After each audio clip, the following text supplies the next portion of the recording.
My daughter-in-law accused me of destroying their family while I stood in their kitchen packing my grandson's lunch. I walked away without arguing until days later she showed up at my house with paperwork to take control of the home my husband and I had spent 30 years paying off. The kitchen counter was crowded with unwashed pans, takeout containers, and half-empty juice boxes when Kendra dropped her car keys onto the wooden cutting board. She did not take off her jacket.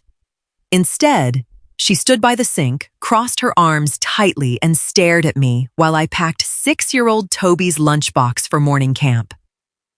"You're ruining our family." My daughter-in-law said, her voice sharp enough to cut through the hum of the refrigerator. I paused with a small container of sliced grapes in my hand. I am 63, a retired county library clerk, and for the past 2 years, I have arrived at my son Gavin's house at 7 every morning. I manage breakfasts, school runs, laundry piles, and dinners so they can focus on their corporate schedules. My son sat at the kitchen table, scrolling through emails on his phone. He did not lift his eyes.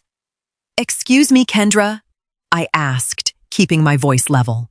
"You heard me," Martha Kendra replied, stepping closer. "You baby Toby. You undermine our routines. You think you run this household just because you show up early. You're driving a wedge between us, and it has to stop." I looked over at Gavin. He shifted slightly in his chair, cleared his throat, but kept his gaze pinned to his screen. He was 34, doing well in commercial logistics, yet whenever Kendra raised her voice, he became completely invisible. I did not argue. I did not raise my voice to defend my 2 hours of morning prep. Instead, I carefully snapped the lid onto the plastic container, placed it neatly inside Toby's blue insulated bag, and zipped it closed. I set the bag near the door, took off my apron, and folded it into a clean rectangle on the counter. Then I picked up my purse. "Toby's lunch is ready," I said quietly, walking toward the front door. Driving back to my small bungalow 3 miles away, the morning silence inside my sedan felt strangely heavy. My late husband Thomas used to say that when people treat your presence as an obligation, your absence is the only thing that restores clarity. For months, Kendra's comments had been escalating. It started with small criticisms about how I folded the bath towels, moved to remarks about what groceries I purchased with my own pension money, and gradually turned into outright resentment. Kendra worked in marketing for an insurance firm. She was ambitious, organized, and deeply concerned with appearances in their suburban neighborhood. Whenever her workload increased, her patience vanished, and I became the most convenient target for her stress. Gavin managed the household budget, but he avoided confrontation at all costs. Whenever Kendra complained about my cooking, my schedule, or my presence, Gavin simply told me, "Mom, just let it go. She's under a lot of pressure at the office." That afternoon, my phone buzzed on the coffee table. It was a text message from Kendra, not an apology, but a list dry cleaning pickup dog food from the pet supply store on Route 9. And a reminder that Toby needed to be picked up from art camp at 2 sharp because she had a client presentation. I sat in my armchair reading the text twice. For 2 years, I had organized my entire calendar around their daily emergencies, canceling my book club meetings and garden volunteer shifts without a second thought. I replied with a brief message. "Picked up Toby. We'll drop him home at 2:15. Dry cleaning and pet store will need your attention today." When I dropped Toby off, Gavin opened the door in his work polo. He took Toby's hand and looked at me with mild irritation. "Mom, Kendra said you didn't get the dog food. Now I have to run out between calls." The following Monday, I did not arrive at their house at 7 o'clock. Instead, I woke up at 6, made a pot of black coffee in my own kitchen, and walked out to inspect my raised garden beds. The tomato plants needed staking, something I had neglected all summer. At 7:20, my cell phone rang. It was Gavin. "Mom, where are you? Kendra has an 8 o'clock meeting in the city, and I have a team check-in. Toby isn't dressed, and nobody started breakfast." "Good morning, Gavin," I answered calmly, holding the garden twine between my fingers. "I left a note on the counter on Friday. I have morning commitments this week. I can pick Toby up from camp at 2, but your mornings are yours to manage. What commitments? He asked, his voice tightening. You didn't mention anything serious. My personal schedule, I said. I'll see Toby at 2. When I arrived at the community center at 2 to collect my grandson, Kendra's white SUV was idling by the curb. She rolled down the passenger window, her sunglasses pushed up onto her dark hair. You put us in a terrible bind this morning, Martha Kendra said through the open window, not bothering to step out. Gavin had to reschedule 2 client calls just to get Toby to camp on time. If you're going to help, you need to be consistent. We rely on stability, not sudden mood swings. Toby ran toward the car, holding up a finger painting of a blue tree. I helped him buckle his seatbelt in the back seat before looking at Kendra. Consistency goes both ways, Kendra, I said quietly. I am Toby's grandmother, not your paid staff. If my assistance ruins your family, adjusting my hours makes practical sense. Kendra gave a dry, dismissive laugh, shifted the car into drive, and pulled away without answering. On Thursday evening, Gavin called and asked me to join them for dinner at their house. His tone was conciliatory, almost apologetic. He mentioned that he had picked up rotisserie chicken and salads from the local market and wanted to have a calm family evening together. I agreed, bringing along a fresh peach cobbler I had baked that afternoon. When I walked into their dining room, the atmosphere was polite but guarded. Kendra poured iced tea while Gavin served the plates. Toby chatted excitedly about his swimming lessons, completely unaware of the tension lingering above the table. After dinner, while Gavin helped Toby get ready for bed upstairs, Kendra stepped into the kitchen where I was placing leftover chicken into glass containers. She leaned against the refrigerator, watching me work. We've been reviewing our monthly expenses, Martha Kendra began, her tone measured and corporate. Childcare in this county is extraordinarily expensive. After-school programs, weekend enrichment, and private tutoring next fall will run us nearly $3,000 a month. Gavin's bonuses have been flat this quarter. I wiped the counter with a clean sponge. Raising a child in this district requires careful budgeting. You both earn decent salaries, but lifestyle adjustments are part of parenting. Kendra's jaw tightened. She opened a kitchen drawer, pulled out a printed spreadsheet, and laid it on the table. Beside it was a printed flyer for a new luxury condominium development downtown, featuring underground parking and private concierge services. We don't want lifestyle adjustments, Kendra said, her eyes fixed on mine. We want to upgrade our investment portfolio. But your current schedule is making our lives chaotic. We need a permanent, structured arrangement that solves our time deficit and secures our financial momentum. I folded the dish towel neatly and looked at the papers. And what kind of arrangement are you imagining, Kendra? Kendra did not hesitate. We want you to move in here permanently. We will convert the basement storage area into a private suite for you. In exchange, you will take over all cooking, cleaning, school transport, and weekend supervision full-time. That allows us to rent out your bungalow for passive income to fund our new downtown property investment. I stood perfectly still by the kitchen island. The proposal was delivered with the clinical precision of a business merger. They had already calculated the rental value of the home. Thomas and I had spent 30 years paying off the home where Gavin took his first steps, the home that provided my monthly peace of mind.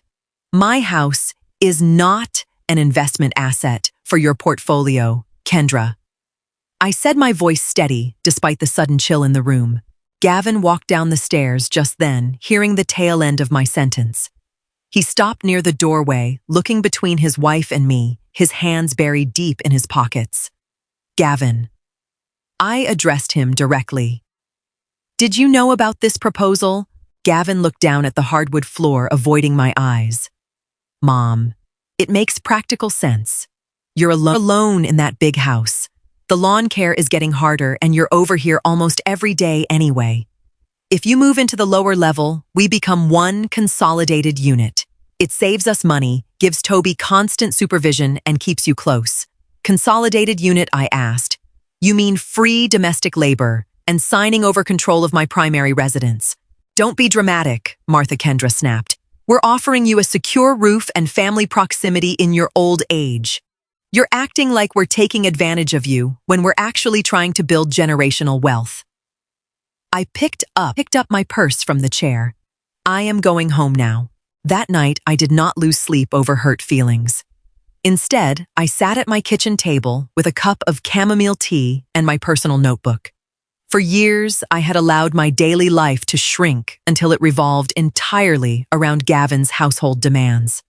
I had convinced myself that being needed was the same as being valued.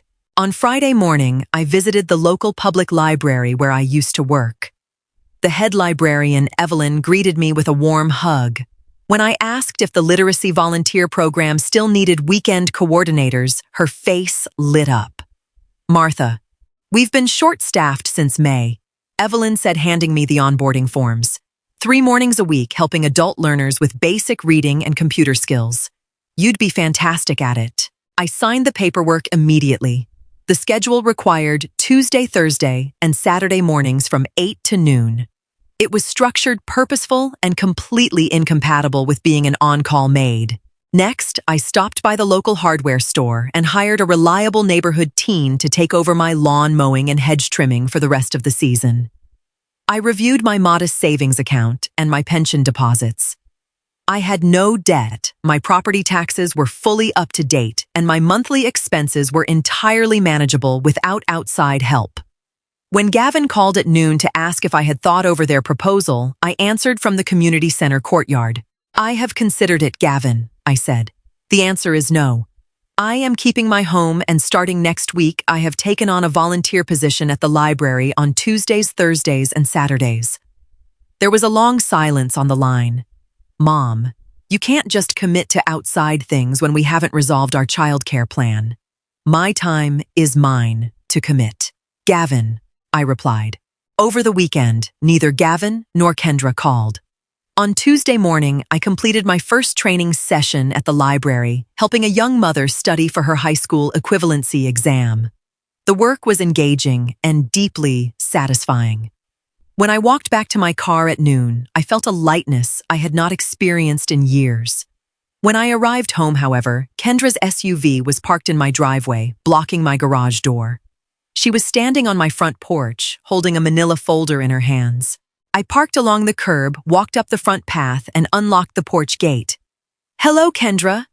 You're blocking my garage."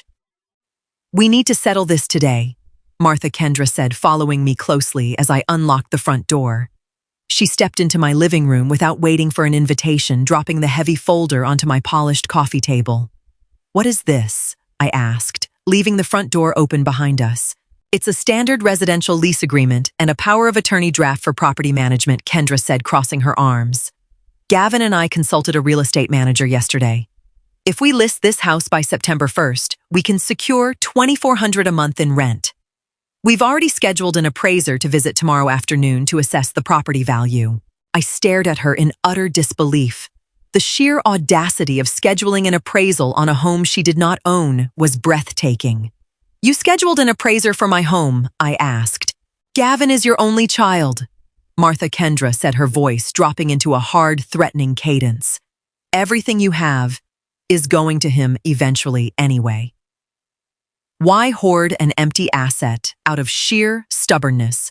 Sign the paperwork, prepare the basement move-in, or admit that you don't care about your son's future or your grandson's stability." I did not touch the folder on the table. Instead, I took my phone out of my pocket and dialed Gavin's direct office number on speakerphone. He answered on the second ring. "Gavin," I said clearly. "Kendra is standing in my living room with a property management contract and informs me that an appraiser is scheduled to inspect my house tomorrow. Did you authorize this?" Heavy, suffocating silence hung on the line. I heard papers shuffling in his office. "Gavin, speak up," Kendra ordered, leaning toward the phone. "Tell your mother that we are doing this as a family unit." Gavin let out a long, ragged exhale.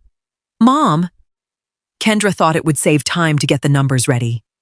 "We didn't mean to ambush you, but we really need this capital to qualify for the downtown property." "You didn't answer my question," I said, my voice cutting through his evasions. Did you believe you had the right to send an appraiser to my private property without my consent? Look, Mom, you're making this way harder than it needs to be. Gavin snapped his frustration, finally breaking through his passive exterior. You're retired. You sit in that house by yourself, while Kendra and I are drowning in expenses and schedules. Why can't you just help us when we need it most? If you won't support us now, when are you ever going to? Then she made one demand I never expected. And it changed everything. Kendra took a step forward, glaring at me with cold fury. Sign the management rights over to Gavin by Friday, Martha, or you will not see Toby again. We won't bring him over and you won't pick him up from school. If you aren't part of our household team, you aren't part of his life. The room fell completely silent. The threat to withhold my grandson was meant to break my resolve to force me into immediate submission. Instead, it stripped away every lingering trace of hesitation I had carried. I looked at Kendra then down at the speakerphone where Gavin remained silent, offering no objection to his wife, using his son as emotional leverage. Take your folder, Kendra, I said, my voice dropping to a quiet, unbreakable calm. What Kendra blinked, caught off guard by the lack of tears or panic. Take your papers and leave my house immediately, I repeated, pointing toward the open front door. And Gavin, if an appraiser steps onto my driveway tomorrow, I will have the police escort them off for trespassing. Martha, you're destroying this family, Kendra yelled, snatching the folder off the table.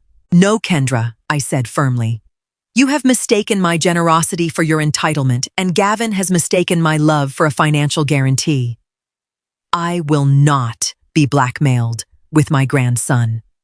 Kendra stormed out down the porch steps, slamming her car door violently before speeding down the street. I walked to the door, closed it, and turned the deadbolt. I sat down at my desk and drafted a formal email to both Gavin and Kendra, copying my personal family attorney. In plain, direct terms, I outlined my new boundaries. I was immediately stepping down from all daily household labor transport and financial subsidies. Any future communication regarding property or finances would go strictly through legal counsel. If they wished for me to have a relationship with Toby, it would take place as a grandmother on agreed visiting terms without strings attached. For the first time in years, the house felt entirely my own. 3 months passed before the dust truly settled. Without my daily labor, Gavin and Kendra were forced to confront their actual financial realities.